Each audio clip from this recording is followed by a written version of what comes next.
అందరికీ నమస్తే అండి. ఈ అన్నదాత సుఖీభవ పథకం గురించి కొంతమంది కామెంట్ అడుగుతున్నారన్న, ఎలా అప్లై చేసుకోవాలని చెప్పేసి. ఓకేనా?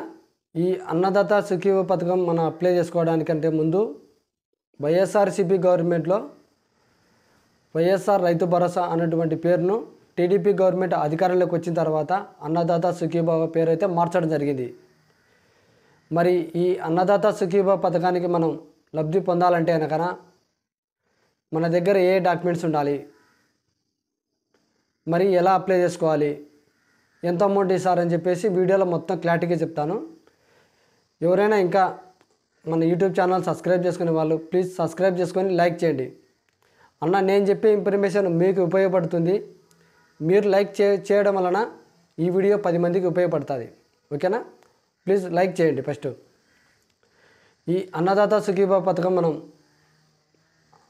అప్లై చేసుకోవాలనుకునే మన దగ్గర కావాల్సిన డాక్యుమెంట్స్ ఖచ్చితంగా ప్రతి రైతు భూమి కలిగి ఉండాలి. భూమి కలిగిన రైతులకు మాత్రమే ఈ పథకం అనేది లబ్ధి పొందుతారు. మరి కుటుంబంలో భార్యకు భర్తలకి ఇద్దరికి ఉంటుంది భూమి. ఇద్దరు ఎలిజిబుల్ అంటే కనుక కాదు, ఒకరికి మాత్రమే ఎలిజిబుల్ ఈ పథకం. మరి ఈ పథకానికి కావాల్సిన డాక్యుమెంట్స్ అంటే కనుక ఖచ్చితంగా భూమి కలిగి ఉండాలని చెప్పిన కదా. ఈ భూమి ఖచ్చితంగా రెవెన్యూ డిపార్ట్మెంట్లో ఆన్లైన్లో కలిగి ఉంటేనే నీకు లబ్ధి పొందుతావు. మరి ఇది ఆన్లైన్లో ఉందే లేదా మీరు తెలుసుకోవాలనుకుంటే కనుక మీరు సచివాలయానికి వెళ్ళి ఒన్బి తీసినారంటే కనుక ఒన్బిలో కనపడుతుంది మీ భూమి ఉందే లేదా అనేది. పొలం పాస్బుక్ కానీ ఒన్బి కానీ రెండిటిల్లో ఏదో ఒకటైనా సరిపోతుంది. కొద్దిమంది ఏమన్నా అంటున్నారంటే, అన్న మా దగ్గర పొలం పాస్బుక్ లేదంటున్నారు, కాబట్టి ఒన్బి అయినా సరిపోతుంది. ఓకేనా? కావాల్సిన డాక్యుమెంట్స్లో మనకు ఒన్బి కానీ పొలం పాస్బుక్ కానీ, Aadhaar card, bank account, cell number, వాళ్ళు ఇచ్చే అప్లికేషన్లో మీ పేరు కింద సన్నాఫ్, ఒకవేళ లేడీస్ అయితే కనుక భర్త పేరు రాయండి. ఊరి పేరు, మండలము, జిల్లా, తర్వాత వచ్చేసి మీరు ఏ ఊరు పొలము అంటే మీ పొలం పాస్బుక్లో ఉంటుంది, మీరు ఏ ఊరు గ్రామంలో పొలం కలిగి ఉన్నారని చెప్పేసి ఆ ఊరు పేరు మెన్షన్ చేయండి. తర్వాత వచ్చేసి ఆధార్ కార్డు, మీ ఖాతా నెంబరు, మీ సర్వే నెంబరు, మీ విస్తీర్ణము, మొత్తం పూర్తి విస్తీర్ణము. తర్వాత వచ్చేసి మీరు ఇంకోటి, మీకు ఫర్ సపోజ్ మీరు ఈ ఊరు అనుకో, మీకు ఏరే ఊరిలో పొలం ఉంటుంది, ఖచ్చితంగా మీరు అక్కడికి వెళ్ళి అప్లై చేసుకోవాలి. ఆ సచివాలయానికి వెళ్ళి అప్లై చేసుకోవాలి. మీరు ప్రజెంట్ ఉన్నటువంటి ఊర్లో అప్లై చేసుకోవడానికి లేదు. మీరు ఉన్నటువంటి ఊర్లోనే మీకు పొలం ఉన్నదంటే ఇక్కడే అప్లై చేసుకోవచ్చు. అర్థమైందా? మీరు ఇక్కడ ఉంటారు, మీ భూమి వచ్చేసి వేరే ఊర్లో ఉంటుంది, మీకు ఖచ్చితంగా అక్కడికి వెళ్ళి అప్లై చేసుకోవాలి.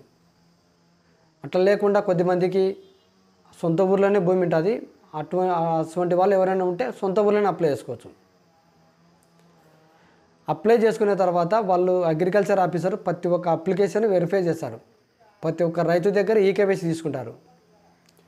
ఈ ఈకేవైసీ ఎందుకు తీసుకుంటారంటే కనుక ఫర్ సపోజ్ ఎవరైనా కుటుంబంలో అప్లై చేసిన వ్యక్తి చనిపోయినాడు అనుకో, ఆ వ్యక్తి ఉన్నాడా లేదా అని చెప్పేసి ఎంక్వైరీ చేస్తారు. ఆ చనిపోయిన వ్యక్తి డీటెయిల్స్ వాళ్ళ కుటుంబంలో కుటుంబ సభ్యులు ఎవరో ఒకరు అప్లికేషన్ తీసుకొచ్చి ఇస్తారు. కాబట్టి ప్రతి ఒక్క రైతు దగ్గర ఈకేవైసీ తీసుకుంటారు. అది ప్రాసెస్.